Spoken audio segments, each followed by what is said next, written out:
He wasn't doing anything out of the ordinary, just walking his son to art class on a quiet Saturday morning. Malcolm Reed had done this same routine every week for over a year. Same sidewalk, same little white church that turned into a neighbourhood learning centre on weekends.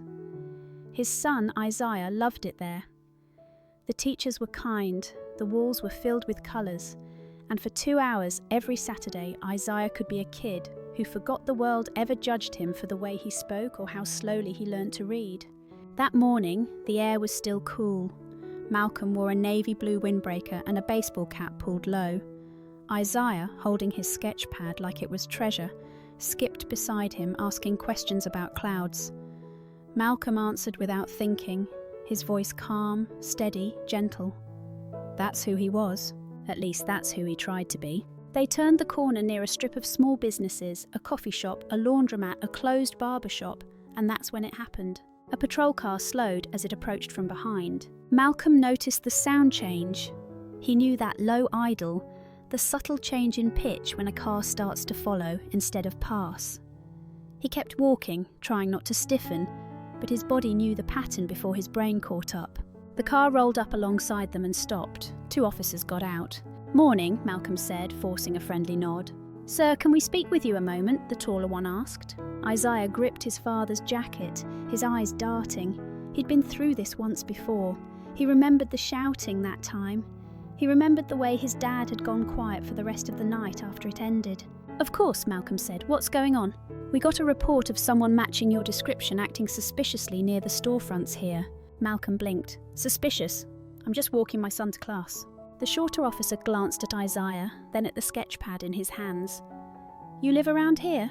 "I do. We're headed to the church up the block." "Do you have ID on you?" Malcolm paused. His breath stayed even, but his chest tightened. Not because he was afraid to show ID, but because he knew how this kind of thing escalated. "I do. It's in my wallet in my back pocket. I'm going to reach for it slowly, all right?" Both officers tensed. One placed his hand on his holster. Isaiah whispered, "Dad." "It's okay," Malcolm murmured, but his voice wavered just slightly. He took out his wallet, handed them his license. The taller officer stared at it for longer than necessary. His expression didn't change. "Wait here," he said, walking back to the car. Malcolm looked down at Isaiah. "You're all right, don't worry." But Isaiah wasn't looking at him anymore. He was looking at the people across the street. People sipping coffee, peeking through windows, pretending not to watch. That's what hurt the most. Not the accusation, not even the assumption. It was the silence of the bystanders. Like this kind of thing was normal. Like seeing a black father questioned by police while holding his son's hand was just another part of morning coffee. And Malcolm, he was tired. Tired of this version of fatherhood. Tired of having to teach his son, at just 9 years old, how to stand still, how to lower his voice, how not to move too quickly when officers ask a question. The shorter officer returned. "You're good to go." No apology. Just that. Malcolm took his license back, nodded once and kept walking. Isaiah looked up at him. "Did we do something wrong?" Malcolm didn't answer right away. He couldn't. They reached the church steps. Isaiah ran in. Malcolm stood outside for a while, hands in his pockets, staring at the sidewalk like it had betrayed him. What they didn't know, what those officers didn't even think to ask, was that Malcolm Reed had worn a badge for over 20 years. And maybe he didn't wear one anymore, but he still knew what justice felt like. And this? This wasn't it. Malcolm didn't go home right away. After dropping Isaiah off, he walked a little further down the block and sat on a worn bench under a tree near the parking lot. He needed a moment to breathe, not just physically, but in that deeper way. The kind of breath you take when you've held everything in too long. A soft breeze picked up. He closed his eyes and leaned forward, elbows on his knees. He'd spent most of his adult life on the other side of that uniform. For over 2 decades, Malcolm had served as an officer in another city, quietly earning the trust of a community that didn't always trust the badge. He wasn't flashy. He didn't chase promotions or look for praise. He just did the job with decency. Retired 5 years ago after a back injury made the work too much. No big ceremony, no send-off, just a clean locker and a quiet goodbye. And ever since, he'd tried to build a slower life, one focused on raising Isaiah and helping out at the local community centre when he could. But mornings like this, they reminded him why he left. Not because of the pain in his spine, but because of the deeper ache in his chest, the kind that never fully went away. He remembered being the one stepping out of the patrol car once. He remembered making split-second decisions, but he also remembered what his mentor told him on his very first day. Don't you ever forget, you're here to protect, not to prove anything. He wondered what happened to that kind of thinking. A familiar voice called out from behind. Hey, Malcolm? He turned to see Carmen, one of the teachers at the learning centre, walking over with 2 coffee cups in hand. I saw what happened down the street, she said gently, handing him one. He hesitated, then took it. You didn't have to. I know, but I wanted to. She sat beside him. Carmen was younger than him by maybe 10 years, with a kind face and a calm energy. They'd spoken a few times at school events, always friendly, never too deep. Until now. You okay? She asked. Malcolm nodded slowly, then shook his head. I don't know. I thought I was used to it by now. But when it happens in front of your kid, it just hits different. She didn't say anything right away. Just let the quiet sit between them. He took a sip of coffee. It was too hot, but he welcomed the sting. I used to wear the badge, you know, he said finally. Carmen turned toward him, eyebrows raised. I didn't know that. Yeah, for a long time. Never had a perfect record, but I tried to do right, tried to be fair, thought maybe, just maybe I could make a difference. And now? I'm not sure what difference even looks like anymore. Carmen looked down at her cup. Well, you're still showing up, that counts. He wanted to believe that, but part of him felt like the world kept shrinking around them, like the space where a black father could simply exist without suspicion was getting smaller by the year. He stood up. Thanks for the coffee. She stood too. If you ever want to talk more, or even speak with the kids at the centre sometime, you should. They'd listen to you. I'm not much of a talker. Doesn't seem like that's true, she smiled. He managed a small smile back. Maybe she was right. Maybe silence had never been the answer. And maybe it was time to stop pretending that walking away from the force meant walking away from responsibility. Because if officers weren't listening, then maybe someone else had to start talking. That afternoon, Malcolm picked Isaiah up from class like he always did. But something about the walk home felt heavier. Isaiah didn't ask about the police. He didn't say a word, in fact. He just clutched his sketchpad to his chest and walked beside his father in silence, eyes on the sidewalk. That silence, that's what haunted Malcolm the most. At home, Malcolm made grilled cheese like always, added tomato soup like he used to when Isaiah was smaller. He watched as his son poked at the sandwich, not really hungry. You okay, bud? Isaiah nodded, then stopped. Are they always like that? Malcolm set his spoon down. Like what? Those officers. I didn't like the way they looked at you. Malcolm leaned back in his chair. He took a moment before answering. Sometimes, people make judgments before they even know who they're talking to. They don't always mean to, but that doesn't make it okay. Isaiah looked down. I felt scared. Me too, Malcolm said softly. That surprised his son. But you didn't look scared. Malcolm gave a tired smile. That's part of being a grown-up. Sometimes you feel things on the inside that you don't show on the outside. Doesn't mean they're not real. Isaiah sat with that for a while. Then he said something Malcolm didn't expect. Maybe you should tell people. Malcolm raised an eyebrow. Tell them what? What happened, what it feels like. You're good at talking, Dad. You always help me feel better. Malcolm reached over and tousled Isaiah's hair. You think people would listen? Isaiah shrugged. Maybe not everyone, but maybe someone. That night, after Isaiah fell asleep, Malcolm sat at the dining table with a legal pad and an old pen. He didn't plan to write anything, but his hand moved anyway. First a few thoughts, then a full page, then more. Not angry words, not demands, just a story, a moment. What it felt like to be seen as a threat while walking beside your child. What it felt like to stay calm so your son wouldn't fall apart. What it felt like to be silent, but not invisible. He didn't know what he'd do with the pages yet. But writing it down made something shift in him. The next morning, Malcolm stopped by the community centre before heading to the grocery store. Carmen was there, fixing a loose stack of flyers on the bulletin board.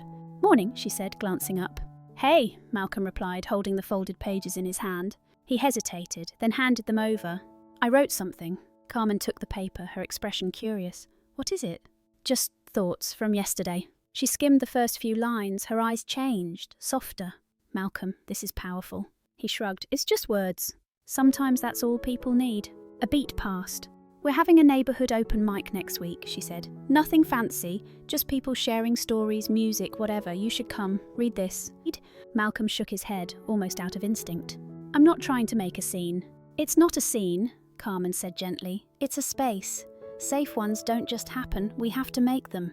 Malcolm looked down at the pages. He thought of Isaiah, of all the kids in the neighbourhood who watched everything and understood more than people gave them credit for. Maybe it was time someone spoke up, not to fight, but to remind people what decency still looked like. The room wasn't crowded. About 24 folding chairs lined the walls of the community centre's multi-purpose room. A string of yellow fairy lights hung across the ceiling. In the back, someone had laid out cookies and juice on a plastic table. It wasn't a big event, but it didn't have to be. Carmen stood near the front, checking the list of names scribbled in marker on a whiteboard. Kids with poems, an older man with a harmonica, a teenage girl who said she might sing, but only if she didn't lose her nerve. Malcolm stood by the door, second-guessing everything. He hadn't signed up, just came to listen, he told himself, just to support the community. But the folded pages in his jacket pocket said otherwise. He felt someone tug at his sleeve. It was Isaiah holding 2 chairs together. "I saved us a spot," he whispered, beaming like he was in on something. Malcolm smiled and sat beside him. The night began. One by one, people stepped forward and shared pieces of themselves. Quiet moments, funny ones, memories that caught in their throats. No judgment, just people listening. And then Carmen stepped up, holding a paper. "I have something to read," she said. "It's not mine, but it was given to me by someone who wasn't sure if people would want to hear it. I think they should." Malcolm's heart skipped. Carmen looked at him, just for a moment, then she started reading. It was his story, his words. But through her voice, they sounded different, fuller, the kind of truth that hangs in a room. The story of the morning with the officers, the sidewalk, the silence of strangers, the weight of staying calm for his son. She read it all, softly, without drama, like it was something that had happened to anyone. Because it could have. When she finished, the room was still. Then someone clapped. Then another. Soon everyone was applauding, not loud but steady. Not because it was a performance, but because it was real. Isaiah turned to his dad, eyes wide. They liked it! Malcolm didn't answer, he just nodded, his throat tight. Afterward, a few people came up to him. A woman said her husband had been profiled at the same corner store years ago. A young teacher said she didn't realise how much she had missed, even standing right there on that street last weekend. And one man, quiet, middle-aged, dressed in maintenance coveralls, just walked up, shook Malcolm's hand and said, "Thanks for saying it out loud." Malcolm drove home that night with Isaiah asleep in the passenger seat, his little face pressed against the window. The city outside was still the same, but somehow it felt different, like something had shifted. Not in the system, not overnight, but in the people, in the air between them. The next morning, Malcolm sat on his porch with a fresh cup of coffee, flipping through the pages again. He thought about writing more. Not for applause, not even to read out loud again, but because maybe that was his way forward now. Not a badge, not a uniform, just stories. And truth. And maybe, just maybe, that was enough to start something bigger. The video wasn't supposed to go viral. Carmen had recorded it just to share with the centre's newsletter group. A few parents, some of the older kids who missed the open mic. But someone clipped the part where she read Malcolm's story and posted it online with a simple caption. "This is what strength sounds like when it doesn't shout." By the end of the weekend, it had over 20,000 views. By Wednesday, it was on local news. Malcolm didn't even know about it until a neighbour brought it up while he was mowing the lawn. "Hey," she called from her porch, "I saw you on the internet. Didn't know you had that in you." He gave a sheepish wave, unsure what to say. He hadn't watched it himself yet. That night, he finally did. Isaiah sat beside him on the couch, legs crossed, a bowl of popcorn in his lap. They watched as Carmen's voice filled the screen, reading his words. And something about seeing it outside of himself, on a screen with the caption and the likes and the comments scrolling, made it feel less like a memory and more like a mirror, one he hadn't looked into in a long time. There were hundreds of comments, people sharing their own stories, people who said they'd never thought about what it meant to be followed, questioned, misjudged, until now. And then there were a few not so kind. That's the thing about speaking up, it invites both light and shadow. Malcolm read a few of the rough ones, then closed the laptop. "You okay?" Isaiah asked, his voice small. "Yeah," Malcolm said. "I'm just not used to being seen this much." "Is that bad?" He shook his head. "It's just different." The next morning, a message popped up in his inbox from a name he didn't recognise. A high school teacher from across the city. She asked if he'd be willing to come speak to her class. Just a short visit, Nothing formal. She said some of her students had seen the video and started talking about things they'd never talked about before. Questions about trust, about fear, about fairness. Malcolm stared at the message for a long time.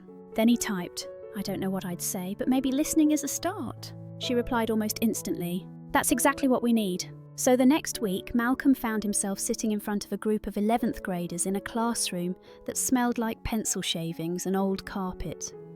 He wore his usual windbreaker, brought nothing with him. No script, no presentation. He just told them a story. Not about the whole world, just about one morning, one sidewalk, one conversation that went wrong and why it still mattered. And the room listened, not like kids zoning out during a lecture, but like people hearing something they had felt before but never had words for. Afterward, a boy in the back, quiet, tall, hoodie over his head, came up to him. "My older brother, he got stopped last year. Same kind of thing," he said. "He didn't talk about it much, but I think now I get it more." Malcolm nodded. "Thank you for saying that." As he left the building, the teacher walked with him to the parking lot. "You really opened something up in there," she said. "You ever think about doing this more?" He chuckled. "Talking to teenagers?" "No, just showing up like this, being the guy who reminds people what humanity looks like." He didn't have an answer right away, but as he got into his car, he looked at his reflection in the rearview mirror. And for the first time in a long time, he didn't see someone trying to disappear. He saw someone showing up.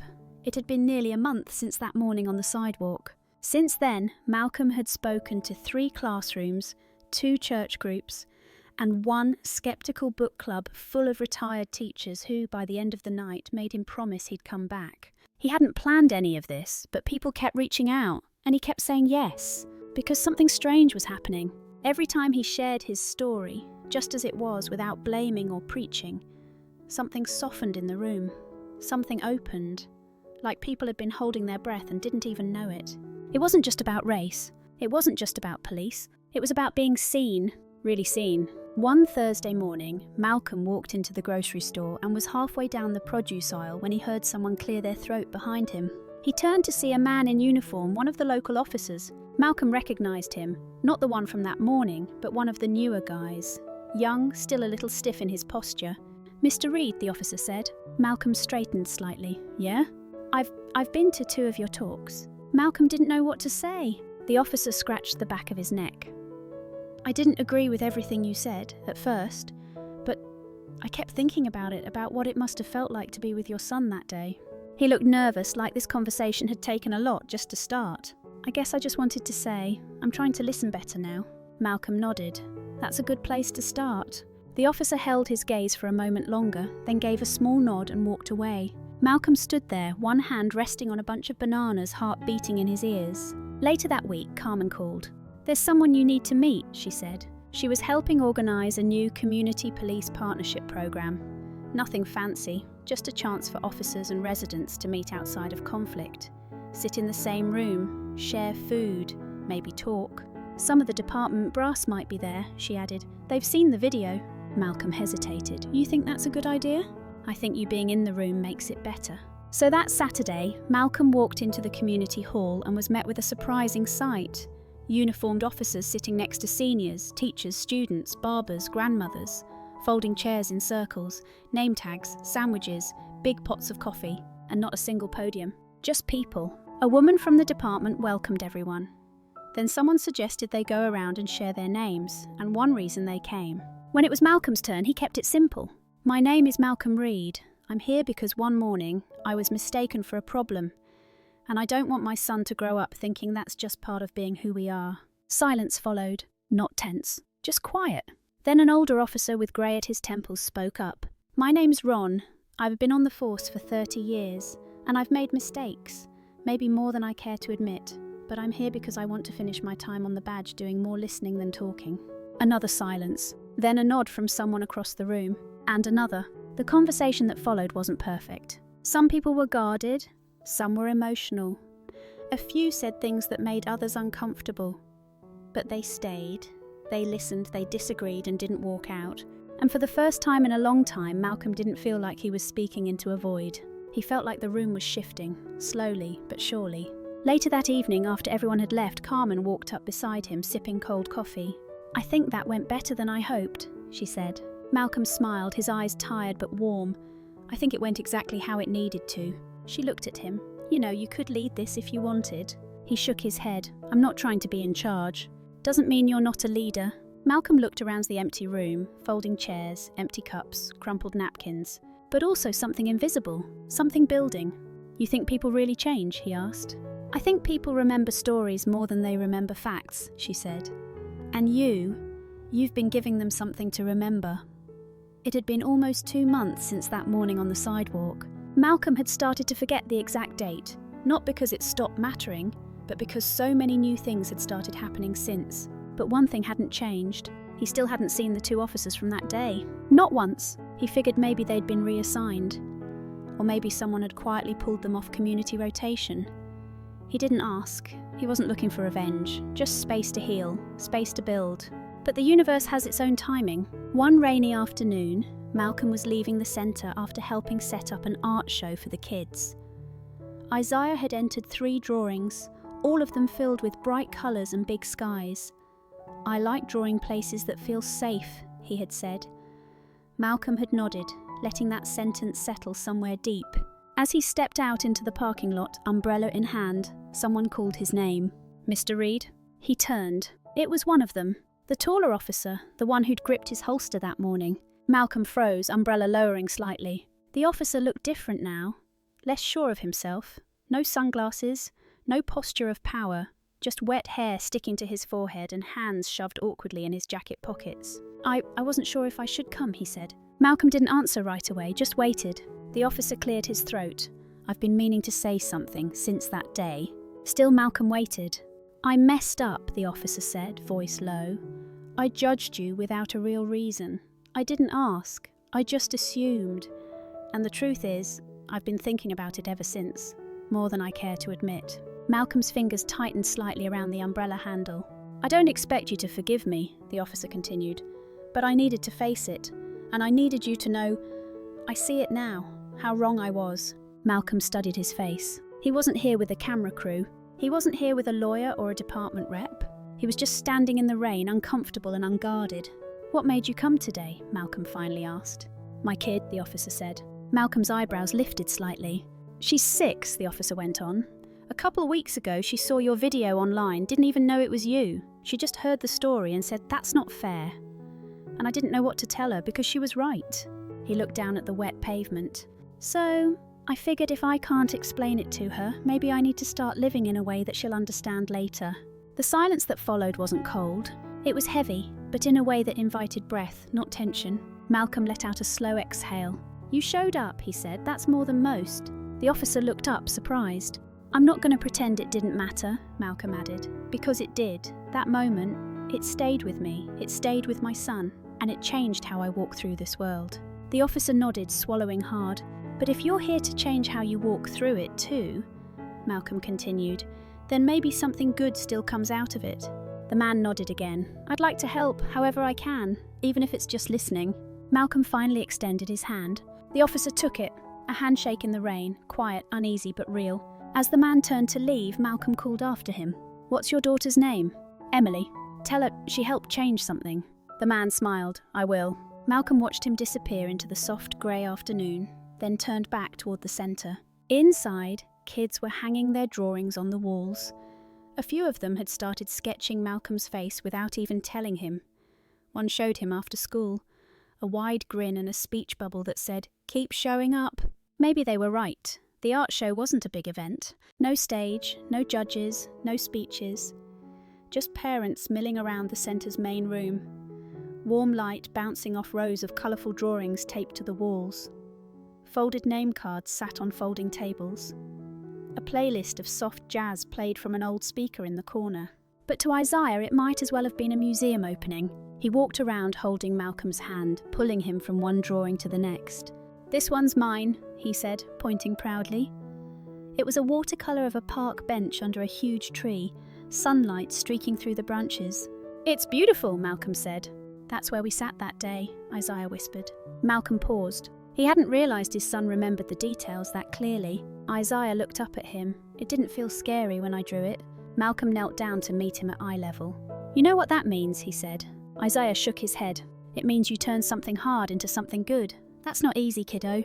Isaiah smiled, then ran off to show another drawing to Carmen, who was helping two little girls hang their pieces higher on the wall. Malcolm stood there for a moment, letting the noise of the room settle around him, the quiet laughter, the parents calling their kids' names, the scent of cinnamon cookies and glue sticks, and then a familiar voice cut through it all. "Mr. Reed?" He turned. It was the second officer, the shorter one, the one who had told him to put his hands on the bench. He looked different too. No uniform, just jeans and a sweater. His hair was a little longer now, and he held a small sketchbook in one hand. Malcolm felt something stir in his chest, tight, cautious. "I saw the flyer," the man said. "Wasn't sure if I should come, but I figured I'd rather show up and be wrong than stay quiet and regret it." Malcolm said nothing, just watched him. The man stepped forward slowly, then held out the sketchbook. "It's not mine," he said, "it's my niece's. She drew this after I told her what happened, after I told her what I did." Malcolm hesitated, then took the book and opened it. Inside was a pencil drawing, simple, a little messy. Two people under a big tree. One was taller, wearing a hoodie, the other smaller, holding their hand. Underneath, in a child's careful handwriting, it said, "You can be safe with him." Malcolm's throat closed for a moment. "I'm sorry," the officer said, voice low, "for everything, for not seeing you that day, for not seeing your son, for not asking, not listening. I can't change it, but I want to do better." Malcolm looked up. "You came here," he said. "You didn't have to." "I needed to." The two men stood there for a long moment, surrounded by laughter and music and the sound of paper rustling on the walls. Finally, Malcolm nodded. "I won't forget what happened," he said, "but I also won't ignore when someone's trying to grow." The man nodded. "Thank you." As he walked away, Malcolm noticed Carmen watching from across the room. She gave him a look, not surprised, not proud, just steady, like she knew this was the kind of thing that didn't need a spotlight, just a quiet place to happen. That night, after the art show ended, Malcolm helped clean up. Isaiah was asleep in one of the big chairs, arms wrapped around his sketch pad. Carmen passed by, stacking chairs. "Big night," she said. "Yeah," Malcolm replied, glancing around the empty room. "Bigger than I thought it would be." "You still think this all started because of one bad morning?" He thought for a second. "No," he said, "I think it started because we decided not to let that morning be the end of the story." It started with an email. Just a few short lines, buried between a spam offer for roofing repairs and a reminder about Isaiah's dental checkup. It came from the department, not the local precinct, but the city's Office of Public Safety. Someone on the advisory board had seen the video, then the clip from the classroom, then the photo from the art show that had quietly made the rounds on social media. Malcolm standing next to a kid's drawing titled "Safe Feels Like This." They wanted him to speak at a department-wide leadership workshop for officers, sergeants, detectives, command staff. Not just a quick talk, but the keynote session. Malcolm sat at the kitchen table reading the message twice, then a third time. He closed the laptop, stared at the wall for a while, then reopened it. He wasn't sure what scared him more, the idea of saying yes or the idea of saying nothing. That night he called Carmen. "You should do it," she said without hesitation. "I don't want to preach at them," Malcolm said. "I don't want to be some retired guy pointing fingers." "Then don't," she replied. "Just tell the truth, you're good at that." He sighed. "I don't want to walk back into that room and feel like I'm being tolerated instead of heard." "You won't be alone this time," she said. And he wasn't. When the day came, Malcolm walked into the municipal training centre wearing his usual windbreaker and a soft button-down. No suit, no script, just him. And Isaiah's drawing tucked inside a folder in his bag like a quiet reminder. The room was full, rows of uniforms, name tags, notepads. Most of the faces were blank, a few curious, one or two openly sceptical. He stood behind the podium for a moment, looking out at them. Then he stepped around it. "Morning," he said simply. "My name is Malcolm Reed. Some of you may have heard my name, some of you may not. Either way, I appreciate you being here." He didn't read from a paper. He didn't click through a slide deck. He just told the story again, calmly, clearly, not dramatised, not dulled down. He told them what it felt like to be a father walking his son to class, and suddenly not feel like a father anymore, but a suspect. He told them what it felt like to be silent, not because you're hiding something, but because speaking might cost you more. And he told them what it felt like to look your son in the eye afterward and not know what to say. He paused, looked down, then pulled out the drawing, held it up. "This is what my son drew after that day. It's the bench we sat on. The one where I was told to put my hands where they could be seen. He drew this, not because he remembers what scared him, but because he remembers who stood with him. He placed the drawings on the table beside him, and then he looked up. I'm not here to tell you how to do your jobs. You already know the protocols. I'm here to remind you that the people you stop, on the sidewalk, in their cars, outside a coffee shop, they don't remember your badge number.